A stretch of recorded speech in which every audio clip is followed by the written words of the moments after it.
네, 안녕하세요. 안녕하세요. JJ 성형외과 김학영. 홍진주 원장입니다. 이번 주에는요, 팔자주름에 대해서 얘기해 보려고 그러는데요. 주름이 사실 이제 여러 가지 주름들이 있는데 그 중에서 제일 신경 많이 쓰이시는 부분 중에 하나가 팔자주름이고요. 또 그래서 근데 이제 주름마다 사실은 좀 성질이 좀 다르고 또 해결하는 방법이 좀 다르거든요. 그래서 이 주름이 어떻게 다른지에 대해서 일단 제가 조금 설명을 드리고요. 그러면 그 주름들을 어떻게 해결하는지 좀 더 구체적으로는 우리 김학영 원장님이 얘기를 좀 해드리려고 그래요. 그래서 보면 우리 흔하게 보는 주름 중에서 이제 눈가주름 있죠. 눈가주름 보면은요. 이게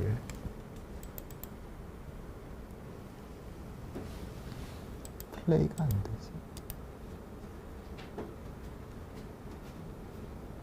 잠깐만. 플레이가 눈가주름 보면은요. 이게 지금 동영상인데 전체 전체를 넣어야 되나? 이건가요?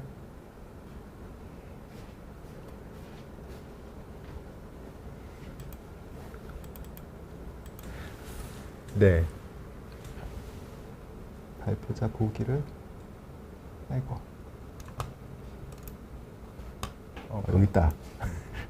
네, 아유 죄송합니다. 여기 지금 네, 죄송합니다. 이게 지금 화면이 죄송합니다. 이게 오케이 다시 네. 이렇게 해야 되겠네요. 네.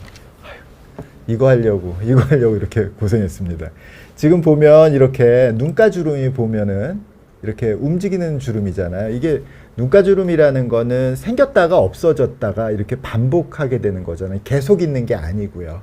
물론 나이가 오래되고 또 주름이 깊어지면은 계속 되기도 하지만 기본적으로는 이렇게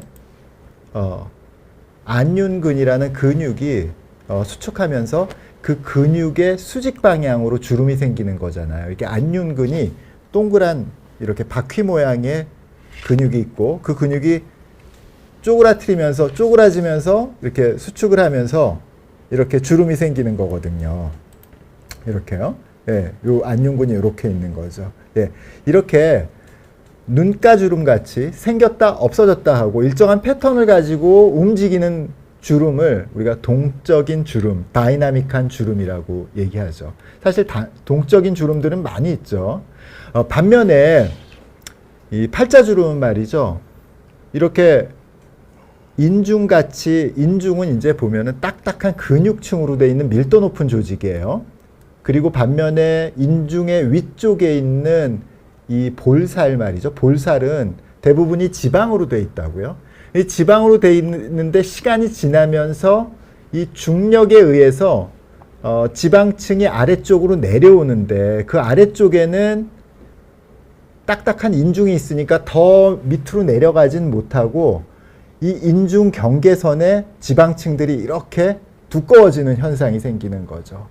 그러면서 팔자주름이 생기는 거죠. 그러니까 팔자주름이라는 거는 원래 인중과 볼살의 경계로 존재했는데 볼살 부분의 그 부드러운 연부 조직이 중력에 의해서 아래쪽으로 내려가는 거죠. 처진다는 건 중력이 아래쪽으로 당기고 있다는 뜻이잖아요. 그러니까 그렇게 아래쪽으로 당겨져서 이 경계선 부분의 지방층이 거기 많이 몰리니까 두꺼워지죠. 그러면서 팔자주름이 깊어졌다고 그러는 거죠. 그러니까 사실 팔자주름이 깊어졌다. 이 팔자주름이 파고 들어가서 깊어진 게 아니라 팔자주름 위에 있는 지방층이 두꺼워져서 팔자주름하고 경계를 이루고 있는 지방층이 두꺼워져서 생긴 일이거든요.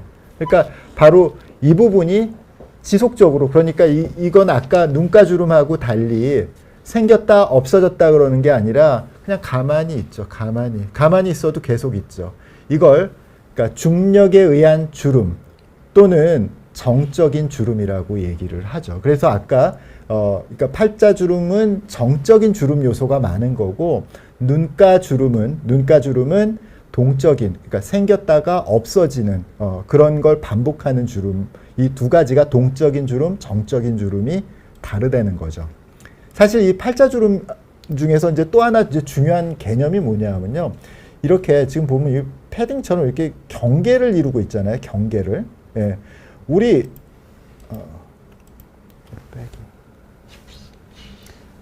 지금 얼굴에서도 말이죠. 경계를 이루고 있단 말이죠. 이게 볼살, 그리고 인중, 그리고 턱끝, 목 이렇게 패딩처럼 경계를 이루고 이 조직 자체가 경계를 넘어가서 처지지는 않으니까 그 경계선 부분이 깊어지고 그 경계선 자체가 주변보다 이렇게 계단이 지듯이 이렇게 깊어지는 현상이 생기는 거죠.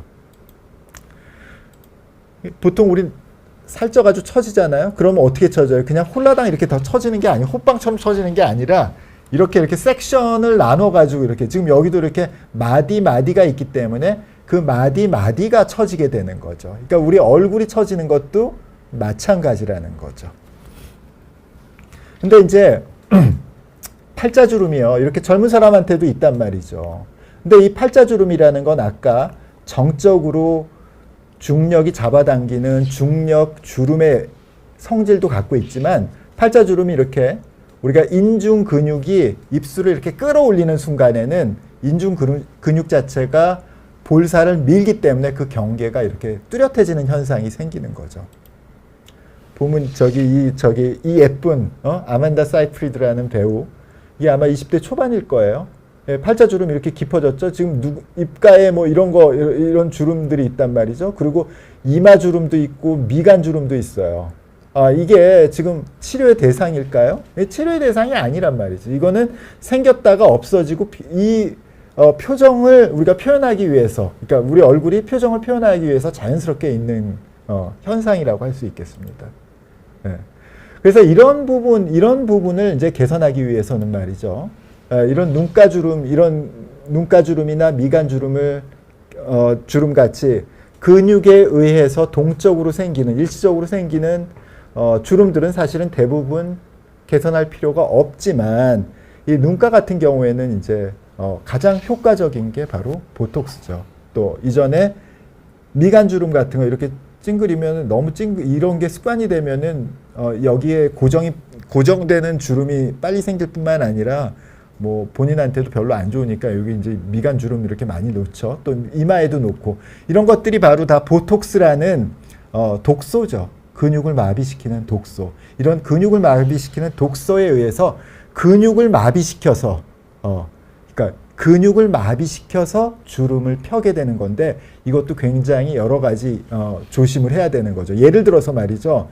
지금 이런 팔자주름을 갖다가요. 팔자주름 이렇게 동적인 요소, 팔자주름의 동적인 요소에다가 보톡스 넣으면은요. 입 안 올라가죠. 이 입술이 처지는 문제가 생긴단 말이죠. 그리고 양쪽에 마치 안면신경 마비, 그러니까 구안와사처럼 입이 삐뚤어지고 뭐 이런 문제가 생긴다고요. 그러니까 이런 게 비기 싫다고 해가지고 보톡스 쓰면 안 된단 말이죠. 보톡스 쓰면 분명히 이거 없어져요. 그렇지만 그게 좋아지는 게 아니라는 거죠. 그래서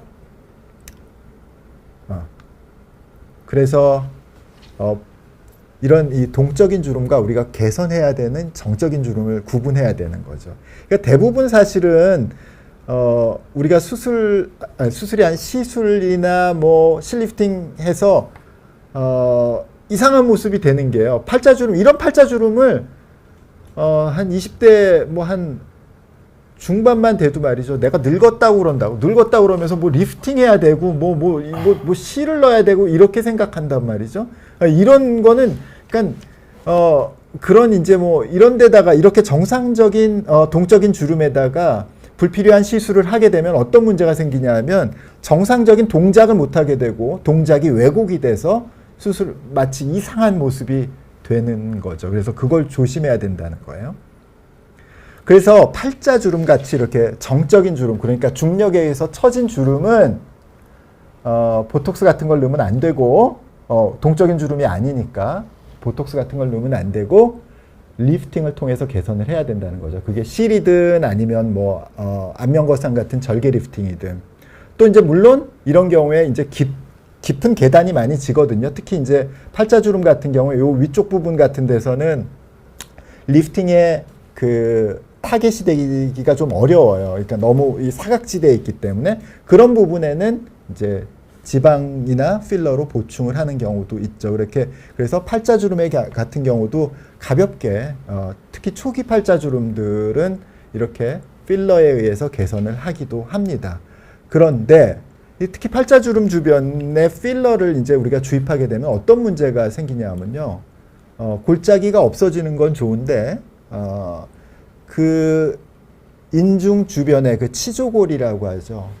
거기가 볼륨이 자꾸 늘어나면서 콧볼이 옆으로 넓어지고요. 왜냐하면 콧볼 자체, 콧볼 베이스가 올라오니까 콧볼이 옆쪽으로 이렇게 넓게 뜨는 현상이 생겨요. 그러니까 콧볼이 왜 넓어졌죠? 그리고 코끝이 들려. 또 이렇게 보면은요, 이분 보면은 여기 지금 주름이 여기 생겼죠. 이게 팔자주름에 접혀야 될 주름이 이 옆쪽으로 생기는 거예요. 이게 그러니까 이런 식으로 팔자주름 자체는 펴졌지만 그 옆에 또 다른 주름이 생기는 거죠. 왜냐하면 그러니까 이게 좀 이런 식으로 지금 보면은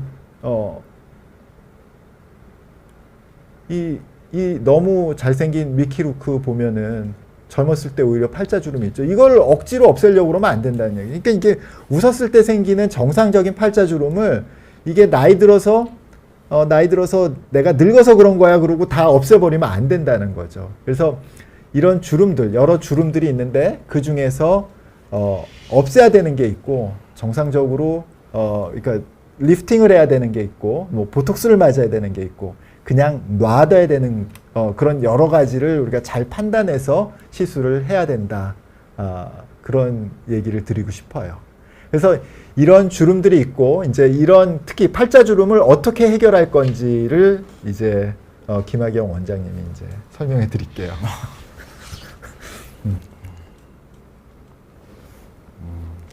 팔자주름 이제 자세한 얘기를 이제 해드릴 거예요. 네, 또 팔자 주름에서 사실은 오늘 이제 안면 거상 수술을 했을 때 우리가 팔자에서 어떤 효과가 일어나는지에 대해서 좀 말씀을 드리려고 합니다. 그러니까 기본적으로 팔자주름에서는 리프팅이 가장 효과적인 거죠. 근치적인 방법이라고 생각을 하고요. 근치적인 방법. 네. 어려운 말씀. 네. 그 우리가 일단은 얼굴 근본적인 치료라는 네. 얘기죠. 네. 우리가 얼굴을 크게 세 개로 나눌 수 있습니다. 이마를 포함하는 상안면, 물론 상안면이란 말은 잘 쓰지 않습니다. 그리고 광대를 포함하는 중안면, 그리고 이제 턱을 포함하는 하안면, 이렇게 세 개로 나눠지는데 리프팅에서 우리가 지난번에 제가 나왔을 때 얼굴이 작아지는 원리에 대해서 설명을 했고, 그거는 사실 하안면에서 일어나는 현상을 중점적으로 말씀을 드린 거고, 이제 하안면의 조직을 밀착시켜서 얼굴이 작아진다고 말씀을 드린 겁니다. 오늘은 그 안면 거상을 했을 때 이 중안면에서 나타나는 현상들에 대해서 좀 말씀드리도록 하겠습니다. 우리가 이마가 처지면 눈썹이 내려가서 눈처짐이 심해지고, 중안면이 처지면 팔자주름이 심해지고, 하안면이 처지면 턱선이 꺾이고 입가 주름이 심해진다고 일단 성형외과 의사들은 나눠서 생각을 하고 있고요. 물론 이게 뭐 각각 일어나는 건 아닙니다. 다 컨비네이션 돼서 일어나는 건데, 일단 우리가 안면 거상의 절개는 보통 관자 쪽부터 해서 귀 앞쪽 주름을 따라서 이렇게 절개가 들어가고, 그리고 귓볼을 넘어가서 귀 뒤 주름에서 헤어라인까지 이런 식으로 절개를 하게 되는데, 우리가 얼굴을 당기는, 우리가 리프팅할 때 당기는 방향을 어림잡아서 45도 정도라고 45도 사선이라고 생각을 한다면, 가장 효과 있게 리프팅되는 부분은 이 절개의 중심, 이 귓볼에서 이렇게 연장선을 그어보면은 사실은 이 턱 라인과 입가주름 이쪽이라는 거죠. 아무래도 절개의 가장 중심 부분에 있기 때문에 피부 조직도 많이 잘라낼 수 있고 연부 조직을 당기기에도 좋기 때문에 이쪽 부분이 가장 리프팅이 많이 됩니다. 그렇다면은 중안면과 팔자 부분은 어떻게 되느냐? 우리가 절개의 가장 밑부분을 이제 사선으로 이렇게 내려보면은 팔자의 중간 정도에서 이렇게 좀 만나는 걸 알 수 있습니다. 그렇다면은 우리가 논리적으로 생각을 해본다면, 우리가 요 팔자 가장 윗부분, 그러니까 코 옆부분에 이렇게 파인 부분을 제외하고 그 팔자의 중간부터는 리프팅 효과가 있다고 생각을 하시면 될 것 같고, 하지만 우리가 팔자를 리프팅하는 부분은 그 절개의 가장 끝부분이기 때문에 아무래도 우리가 리프팅할 수 있는 그 연부 조직의 양이라든지 피부 절제가 제한되기 때문에 턱선에 비해서는 조금 효과가 떨어진다고 생각을 하시면 됩니다. 물론 우리의 중안면 부분은 이 유지인대로 그 광대뼈와 단단하게 붙어 있기 때문에 이것을 끊어주고 리프팅을 해야지 효과를 볼 수 있는 건 당연하고요. 그러면은 이제 보통 많이들 하시는 질문이, 관자 쪽을 이렇게 절개를 하지 말고 안면 거상을 할 때 아예 위쪽까지 절개를 해서 그럼 내려보면은 팔자 윗부분까지 효과를 볼 수 있으니까 관자의 절개를 좀 위로 연장을 해서 팔자 전부의 효과를 볼 수 없느냐라고 질문들을 많이 하십니다. 그러니까 기본적으로 팔자의 위쪽 부분이 지금 아까 저도 잠깐 얘기했지만 사각지대라는 거죠. 사각지대. 그렇죠. 우리 네. 여기까지만 절개하면은 이쪽은 사각지대라는 거죠. 사각지대라는 거죠. 네.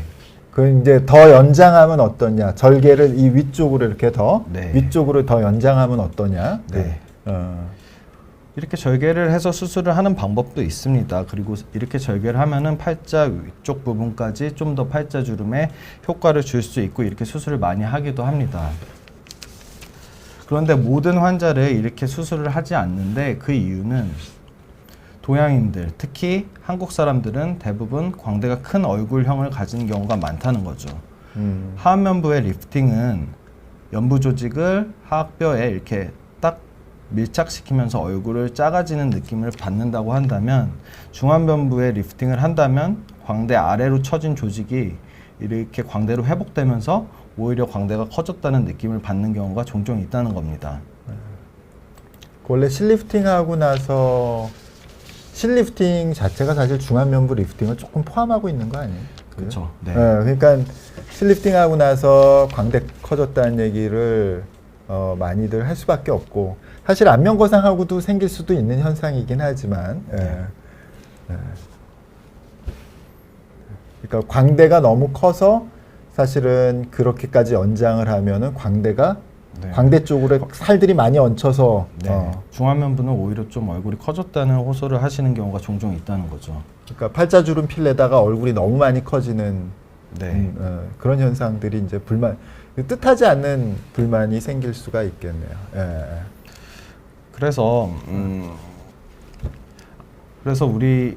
그러니까 저희 병원이 100% 맞는 건 아니지만, 우리는 안면 거상은 우리 하안면, 턱선, 입가주름, 그리고 중안면과 팔자주름의 중간 정도 개선을 목표로 하고 있고, 만약에 팔자와 중안면부의 리프팅이 필요하다고 판단되는 분들 중에 광대 부분이 작거나 이전에 광대 윤곽 수술로 중안면부 처짐이 있는 분에 한해서, 그러니까 중안면부 리프팅은 따로 나눠서 수술을 하고 있습니다.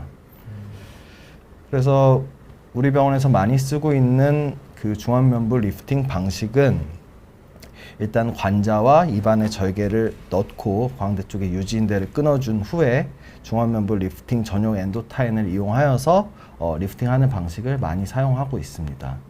근데 물론 이제 광대가 조금 있으시거나 아니면은 얼굴이 좀 커져 보일 위험성이 있다고 하면은 많이 하는 수술은 아닙니다. 그러니까 우리 중안면부 리프팅도 중안면부 리프팅 자체가 사실은 아까 이 선을 연장해서 하는 것에서 생길 수 있는 광대가 너무 커 보이는 거랑 그걸 피할 수는 없는 거네요. 네, 피할 수 없죠. 일단 이전에 광대 축소를 했거나 아니면 광대가 많이 발달하시지 않은 분들에 한해서 팔자의 개선이 좀 임팩트 있게 돼야 된다라고 판단되는 사람들에 한해서 시행을 하고 있습니다. 그렇죠. 사실 중안면부 리프팅이 보면은 굉장히 관심 있는 분들이 많아요, 진짜. 근데 사실 하고 나서는 생각보다 조금 실망스러운 부분이 좀 있기 때문에 사실 그러니까 우리 김학영 원장님 얘기하듯이 그 광대가 너무 커질 걸로 예상이 되는 경우에는 그것 자체로 이 아래쪽은 올라가지만 그런 부분은 오히려 어색하거나 좀 덜 예뻐지는 그런 문제가 생겨서 그걸 좀 주의를 많이들 하셔야 될 것 같습니다. 그러니까, 네. 그러니까 우리나라 이제 동양 사람들이 안면 거상을 하면 대부분 만족을 합니다. 얼굴이 작아지고 하안면이 작아지고 해서 대부분 만족을 하시는데 이제 중안면부 리프팅은 조금만 과하게 하면 얼굴이 커졌다고 얘기하시는 분들이 많습니다. 그래서 그런 거는 좀 주의를 해야 될 것 같습니다. 그렇죠. 네.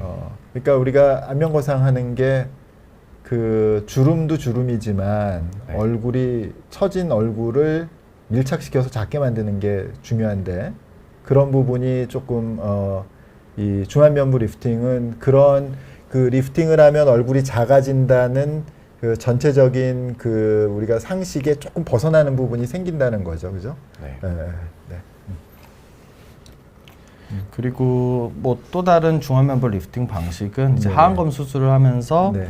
이제 앞쪽에 있는 중안면부 광대 패드를 이제 골막에 고정하는 방식도 사용을 하고 있고요. 근데 이것은 뭐 일단은 효과가 조금 덜 하다고 생각을 하고 그렇기 때문에 뭐 많이 저는 안 하고 있습니다. 이렇게는 안 하고 있는데 어쨌든 조금 그래도 하안검 수술을 하면서 간단하게 좀 중안면을 리프팅할 수 있는 장점이 네, 네, 있어서 이런 수술 방법도 있고 네.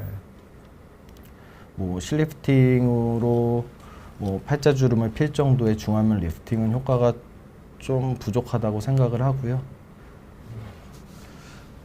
그리고 그 외에도 우리가 안면 거상을 하면서 말씀드렸듯이 중안면을 다 당기기에는 광대가 커질 염려가 있는 분들에게 있어서는 아큐스커브이라는 레이저를 이용해서 이 처진 그 광대 앞 패드 지방을 녹여서 그 단차를 줄여주는 수술로 조금 보완을 하기도 합니다.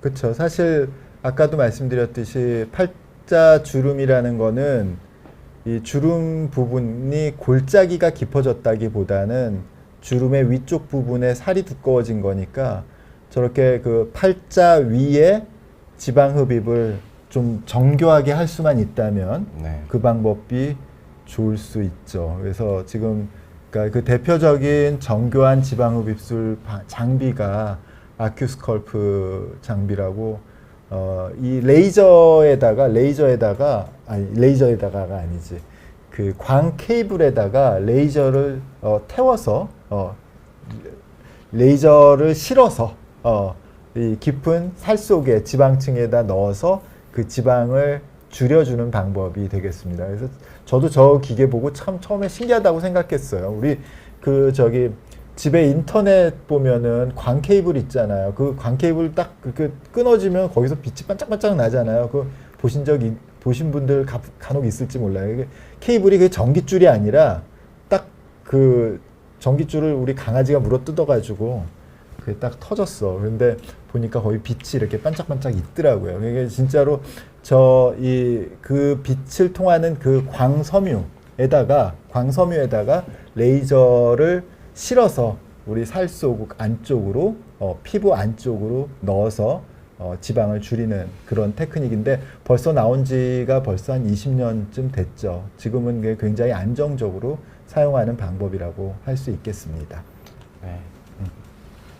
근데 조금 이제 이 방법 같은 경우에는 아무래도 이제 피부 바로 아래 지방층을 녹이고 지방을 제거하는 부분이기 때문에 너무 과하게 하면은 조금 울퉁불퉁해지는 그런 문제점도 있을 수 있기 때문에 주의해서 시행을 해야 될 것 같습니다. 네. 그리고 이거는 이제 가장 기본적인 건데요. 저희는 일단 거상 중심 병원이기 때문에 일단은 웬만하면 다 리프팅으로 해결을 하려고 노력을 하는데 만약에 조금 부족할 것 같다 하면은 여기에다 필러라든지 아니면 지방이라든지 이런 것들을 채워서 조금 보완하는 방법도 사용을 하고 있습니다. 일단은 기본은 이제 전체적으로 얼굴을 리프팅을 한 다음에 부족한 부분에 있어서 조금 채워서 보완하는 식으로 수술을 진행하고 있습니다. 여기까지죠. 네. 이게 필러 얘기를 해서 그런데 필러가 사실은 이제 안면거상이라는 게 그러니까 기본적으로 오늘 드릴 말씀이 팔자 주름을 개선하는 거는 리프팅이에요. 근데 이제 리프팅에서 실리프팅 같은 거를 사용해도 분명히 좋아지는 부분이 있어요. 사실 실리프팅 하면은요, 리프팅하는 얼굴의 아래쪽 부분은 실이 너무 길고 또 힘을 받기까지가 너무 이렇게 길기 때문에 아래쪽은 잘 효과가 없거나 너무 금방 효과가 사라져요. 왜냐하면 우리 얼굴 중에서 이 입 위쪽 부분, 입의 위쪽 부분은 똑같은 얼굴이라도 안 움직여요. 덜 움직이는데 입의 아래쪽 부분은 아래 턱뼈가 움직이면서 계속 움직이게 되는 거죠. 그러니까 이 팔자주름 말고 이 아래쪽에 이 마리오네트 라인이라는 선이 있잖아요. 그 마리오네트 라인 선을 보면은 그거는 요게 마리오네트예요. 요 뭐 많이 아시겠지만 이런 인형을 그러니까 마리오네트라고 하거든요. 마리오네트. 그 마리오네트가 이제 말도 하잖아요. 이게 말을 할 때 요 옆쪽 부분이 이렇게 갈라져 있는 요 선이 바로 마리오네트 라인이거든요. 그래서 요 마리오네트 라인. 예. 그러니까 요 마리오네트 라인을 실로 개선하긴 거의 어려워요. 왜냐하면은 이 입이 계속 움직이기 때문에 마리오네트 라인의 위치 자체가 계속 움직이죠. 근데 팔자주름은 위치 자체가 계속 움직이진 않아요. 이게 이 팔 자체가 팔자주름 자체는 주름 자체의 위치가 변하진 않죠. 근데 마리오네트 라인은 입을 벌리면 더 아래쪽으로 내려가고 입을 닫으면 위쪽으로 올라가기 때문에 그 위치가 계속 변하기 때문에 실 같은 게 개선이 안 되지. 절대로 안 되지 뭐. 마리오네트 라인은. 그치만 팔자주름은 실로 좀 돼. 근데 아까 우리 김하경 원장님 말씀하셨듯이 실리프팅을 하게 되면 광대가 엄청 커지거든요. 특히 여기 이쪽 광대가 엄청 커지거든요. 근데 사실 뭐 그래도 팔자주름 뭐 하면은 좋아졌다고 이렇게 생각을 하시기도 해요. 그리고 이제 또 하나 방법이 이제 필러를 사실 지금 대부분 팔자주름들이 팔자주름 개선을 필러로 많이 의지들 하시거든요. 필러 좋아요. 또 왜냐하면 무섭잖아요. 이 뭐 절개 리프팅 이 절개란 말 무섭잖아요. 무서우니까 이게 그냥 저는 간단하게 사실은 이제 상담 오시면은 제일 1번이 뭐냐면 간단하게 그냥 최소한 저는 뭐 많이 안 바래요. 최소한 뭐 이렇게 말씀하시는 분 많잖아요. 네. 그렇죠. 그래서 그런 분들한테 이제 사실 필러를 쓰게 되는 거고 저희는 사실은 절개 리프팅이나 또 실리프팅 뭐 이런 거에 대해서 옵션들이 있는데 사실은 그런 옵션이 없는 의사 선생님들도 많잖아요. 그러면은 아무래도 그냥 그쪽으로 자꾸 이제 얘기가 될 수밖에 없거든요. 그럼 아까 제가 말씀드린 이게 뭐 잠깐 말씀드렸는데 지금 제가 요걸 이게 이제 제가 이제 모델을 만들어 봤는데요. 지금 보면 원래 코 주변은 약간 들어가야 되는 거죠. 약간 들어가야 되는 거죠. 너무 많이 들어가면은 그게 이제 함몰이 돼 있으니까 입이 튀어나와 보일 수가 있는데 그렇게 해서 입이 튀어나올 중안면부가 들어가서 입이 튀어나와 보일 수가 있는데 또 반대로 그 부분이 튀어나오면은 말이죠. 어떤 일이 생기냐면 그 원숭이 같이 생겨요. 원숭이가 뭐냐면은 이 아래쪽 이 입 주변이 말이죠. 위쪽에 있는 중안면부나 이 측면 얼굴보다 더 튀어나온 게 원숭이잖아요. 예. 바로 그런 식으로 된다고. 그러니까 너무너무 예뻤던 젊었을 때 예뻤던 배우들이 여기다 필러 잔뜩 맞고 이거 원숭이 같이 되는 거야. 진짜 나는 진짜 이게 안타까운 일이죠. 그 팔자주름을 없애기 위해서. 근데 사실 팔자주름 좀 있어도 되지. 그러니까 전체적으로 이 팔자주름이 문제가 아니라 사실은 이 처짐이 문제고 안면거상술이 이제 오늘 제목이 안면거상술로 팔자주름이 어디까지 개선이 되느냐 그건데 사실 많이 좋아져요. 마리오네트 라인도 그렇고 팔자주름도 많이 올라가죠. 근데 덜 되는 부분이 팔자주름의 제일 위쪽 부분. 팔자주름의 제일 위쪽 부분 여기요.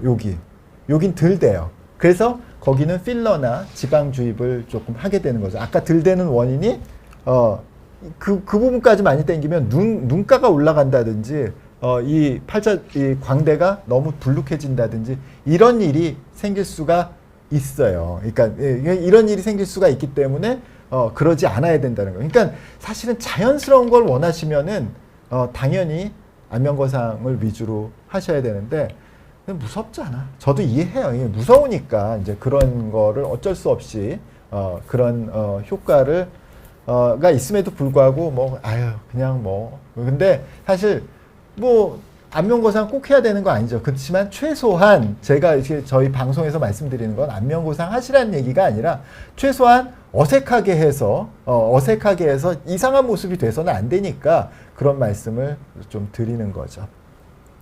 네, 오늘 질문이 이제 들어온 것 좀 답을 드릴게요. 두찡님, 주름의 지방 이식은 어떤가요? 김학영 원장님. 주름의 지방 이식이요? 저기 있잖아. 네. 그러니까 오늘 우리가 팔자주름에 대해서 얘기를 했잖아요. 네. 그래서 주름의 이제 지방 이식이 조금 효과가 있을 만한 부분은요. 그럼 팔자주름이고요. 그쵸. 네. 네. 그리고 뭐 동적 주름, 뭐 정적 주름 얘기하셨는데 동적 주름에는 사실상 조금 효과를 보기 힘들다. 눈가 주름이라거나 뭐 입가주름이라고 그렇죠. 하죠. 네. 입둘레근 이런 근육에 이런 주름에는 그치. 조금 효과 보기 힘들다고 생각하시면 될 것 같습니다. 사실은 지방 이식은 뒤에도 아까 질문이 나와요. 지방 이식은 필러하고 사실은 다를 바가 거의 없거든요. 거의. 왜냐하면 볼륨을 보완하는 건데 제가 아까 여기서 이제 보면은 이 주름을 필러로 개선하는 방법은 뭐냐? 필러나 지방으로 개선하는 방법은 피부를 딱딱하게 만드는 거예요. 왜냐하면 거기가 부드러우니까 접힌단 말이죠. 필러나 지방으로 주사를 하면은 그 부분이 딱딱해진다. 왜? 밀도가 높아지니까. 그러니까 얕은 층에다가 이 필러를 넣게 되면은 딱딱해지니까 거기 주름이 안 생겨요. 아까 제가 이상한 보면 이게 여기는 이제 그 얕은 층에다가 그 필러나 뭐 그 지방을 넣으니까 주름이 안 생겨요. 왜? 딱딱하니까. 근데 이쪽에는 딱 필러를 안 넣었으니까 부드럽죠. 왜? 부드러운 쪽으로 다른 데서 접히는 현상이 생기는 거예요. 그래서 사실은 1차적으로 특히 팔자주름이 정적인 부분일 경우에는 지방이식 오케이, 괜찮아. 근데 이런 어색하게 되는 걸 조심해야 되고요. 그리고 이렇게 동적인 주름에다가요. 이렇게 동적인 주름에다가 만약에 필러나 지방 이식을 너무 많이 하게 되면은요. 효과가 없는 게 문제가 아니에요. 이 정상적인 팔자주름이 이렇게 웃을 때 이렇게 보이는 거잖아요. 정상적인 이 동작이 부자연스럽고 울퉁불퉁하게 된다는 거죠. 그러니까 이렇게 동적인 주름을 갖다가 자꾸 없애려고 뭐 리프팅을 한다든지 지방을 넣는다든지 이렇게 되면은 울퉁불퉁해지고 모양이 이상해지는 거죠. 그거는 그러니까 어차피 효과도 없을 뿐만 아니라 부작용이 생기는 거기 때문에 정말 주의하셔야 돼요. 그러니까 내가 정말 그게 젊은 사람들이 이렇게 웃을 때 이 주름 어떻게 그러는데 그게 그냥 놔둬야 되는 거란 얘기죠. 그냥 놔둬야 되는 거죠. 네. 희숙림님, 리프팅은 6개월에 한 번씩 해야 하나요? 아니죠. 실리프팅을 얘기하시는 거죠, 그죠? 네. 우리 절개 리프팅은 6개월마다 한 번씩 하고 싶어도 하기가 힘들고요. 그리고 실리프팅 같은 경우에도 6개월마다 한 번씩 해야 되는 건 아닌데 아마 효과가 한 6개월 정도 간다라고 하셔가지고 저런 질문을 하신 것 같은데요. 6개월에 한 번씩 실리프팅조차도 6개월에 한 번씩 하는 건 너무 자주라고 생각을 하고요. 그렇게 실 너무 많이 넣으면은 나중에 얼굴 좀 딱딱해지면서 부자연스러워지기 때문에 좀 6개월에 한 번 좀 너무 자주인 것 같습니다. 왜냐하면 실리프팅을 하더라도 최소한 3, 4일은 꽤 부을 텐데, 네. 그죠? 뭐 당일날 물론 뭐 점심시간 때 와서 이제 뭐 리프팅하고 갈 수 있다고 예전에 뭐 광고하고 막 그랬는데 점심시간 때 와서 왔다가 가서 다시 일해도 되죠. 그렇지만 얼굴이 꽤 부은 상태로 가야 되겠죠. 그러니까 이게 3, 4일은 부어 있는데 6개월에 한 번씩 그 정도로 부어 있으면 그 일상생활 하기 좀 그렇죠. 네. 예, 그러니까 그런 문제가 생길 수가 있죠. 그러니까 리프팅이라고 말씀하시는 건 실리프팅하고 이걸 의미하시는 건 텐데 뭐 해서 안 되는 건 아니지만 그거는 너무 과할 수밖에 없겠죠. 그리고 희숙님, 임희숙님, 미간, 이마는 보톡스가 괜찮다고 하던데, 그죠? 네, 미간 보톡스는 꽤 좋은 보톡스라고 생각을 하고요. 그쵸. 예. 네. 그리고 특히 중년 이상이 됐을 때 미간에 보톡스 맞는 거는 뭐 득보다는 아니 실보다는 잃는 것보단 무조건 뭐 장점이 많아서 미간 보톡스는 뭐 많이 추천을 미간 드리는 보톡스는 편이고 이마 보톡스 같은 경우에는 이제 눈처짐이 없다는 가정하에 괜찮습니다. 만약에 네. 이제 근데 눈이 처져서 자기가 그거를 눈썹을 들면서 보상을 하고 있는 상태라고 한다면 이마 보톡스를 맞아버리면 눈이 많이 불편해지기 때문에 그거는 그쵸. 의사 상담하고 맞으면 괜찮을 것 같습니다. 내가 예전에 보톡스를 우리 그 집사람한테 놨는데 어디다 넣냐 하면은 네. 처음에 보톡스 나올 때 내가 뭐 눈 밑에다가 놨어요. 눈 밑에다가. 아, 네. 눈 밑에다 나오면 어떤 현상이 생기냐면요.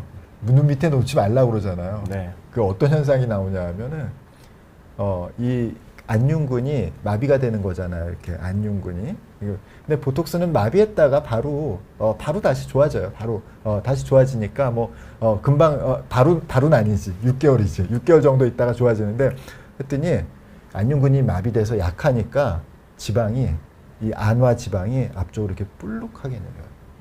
그래서 마치 왜 우리 눈밑 지방 재배치해야 되는 경우처럼 그렇게 되더라고요.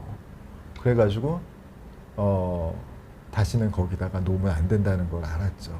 그게 한 20년 전쯤에. 네. 그래서 그런 일이 있었어요. 네, 압록강 700리 순정님 여기 자주 들어오시죠. 예. 안면 거상하면 흉터가 귀 뒤에 생기는 건가요? 안 보였으면 좋겠는데. 이게 그거 없어. 네? 안 가져온 것 같아요. 아, 네.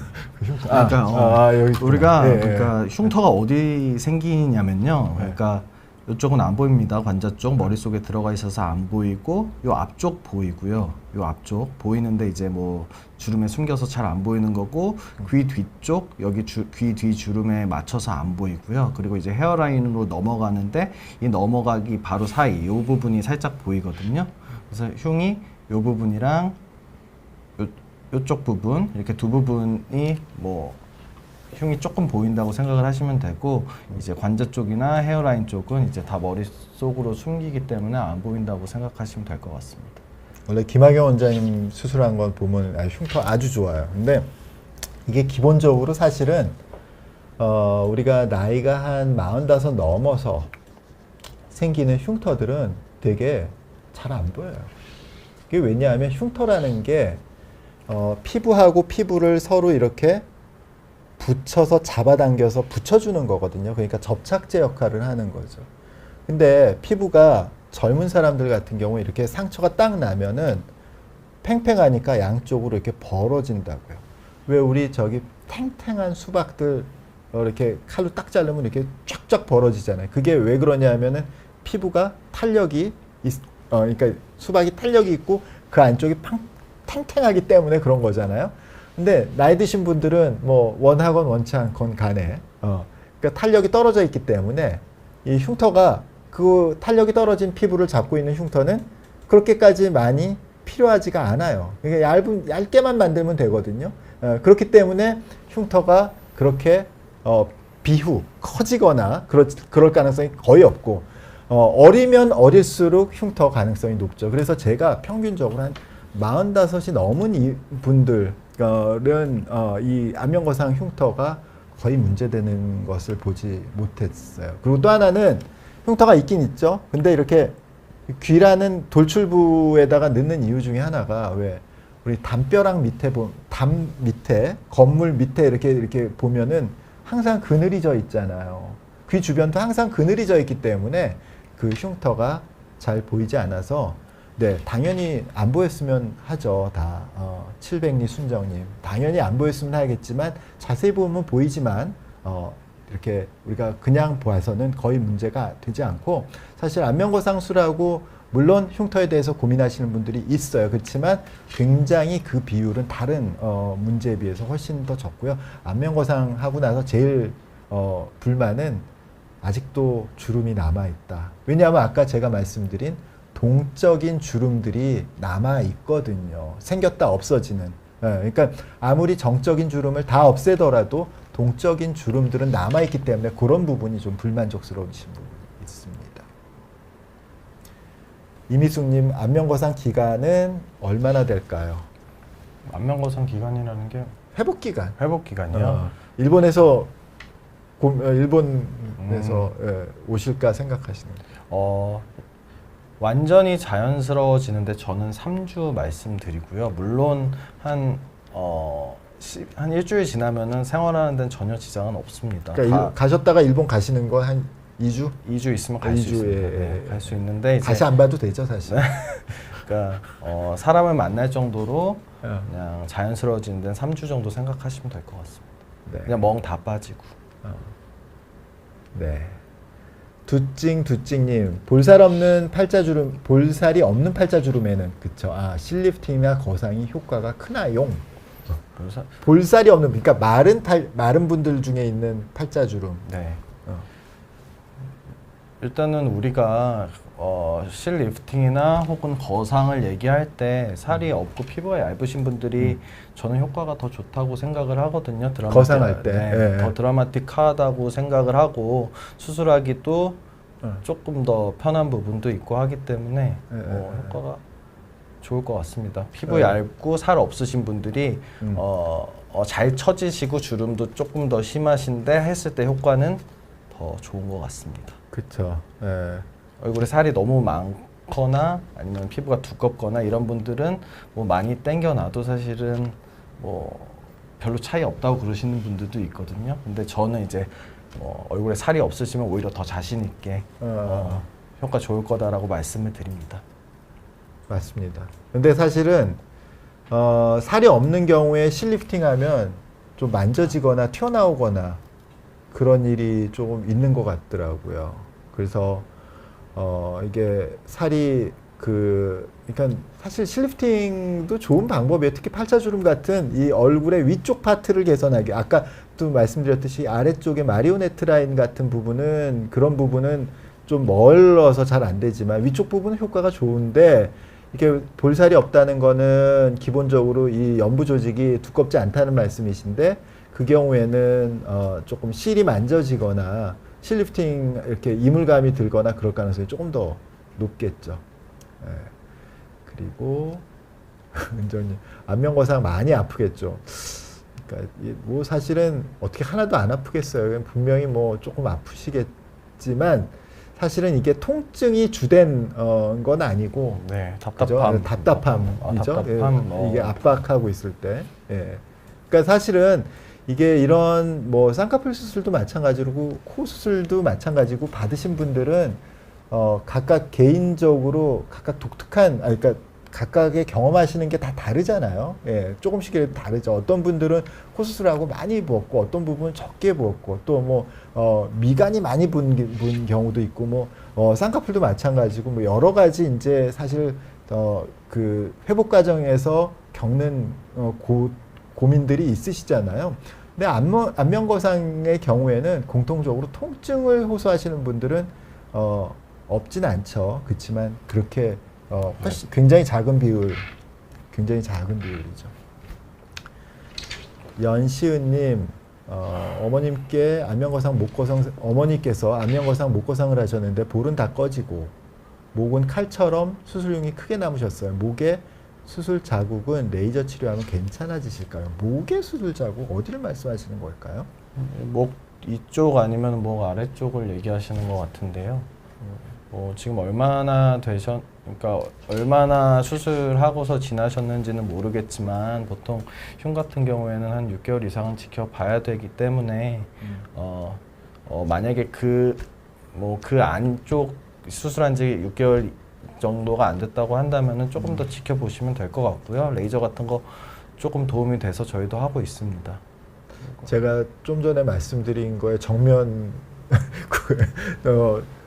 이제 이렇게 흉이 크게 문제되지 않는다고 말씀드렸는데 어머님이 흉터 때문에 걱정하셨다고 그러는데 글쎄 그게 이제 정상적인 그러니까 흉터는 가장 중요한 게 로케이션이요. 그러니까 위치가 어디냐가 되게 중요한데 사실 간혹 가다가 이 위치를 잘못 잡은 경우에는 조금 저렇게 생각보다 되게 실망스러운 흉이 문제가 되실 수도 있긴 있더라고요. 그러니까 예를 들어서 뭐 이 선이 너무 귀 귀에 위에서 붙이지 않고 너무 떨어졌거나. 그렇죠. 그러니까 이게 그런 부분이 사실은 이게 그 흉터의 위치가 문제가 될 가능성이 있고요. 뭐 레이저 치료하면 도움이 될 수 있지만 만약에 위치의 문제라면 이게 로케이션의 문제라면 그런 부분이 조금 이게 그 부분의 흉터를 조금 조절하는 수술 뭐 이런 게 그게 복잡하지 않으니까 그게 더 개선이 빠를 수도 있겠습니다. 더 효과적이고 빠를 수도 있겠습니다. 크리스토퍼님 그냥 레이저 말고 지방 흡입하면 되지 않나요? 아까 그 팔자주름 위쪽 부분 말씀하시는 거죠? 네. 크리스토퍼님. 네. 네, 팔자주름 위 지방 흡입. 네.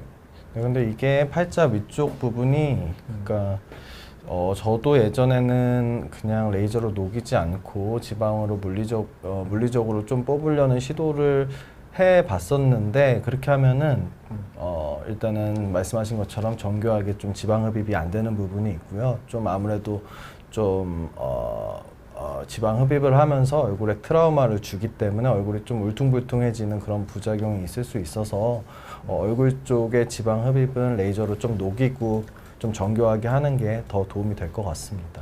그쵸. 그러니까 이게 사실은 그 아큐 스컬프라는 장비가 없던 시절에는 다 지방 흡입을 우리가 매뉴얼로 그냥 음압을 이용해서 그 진공 청소기를 빼듯이 그렇게 다 했죠.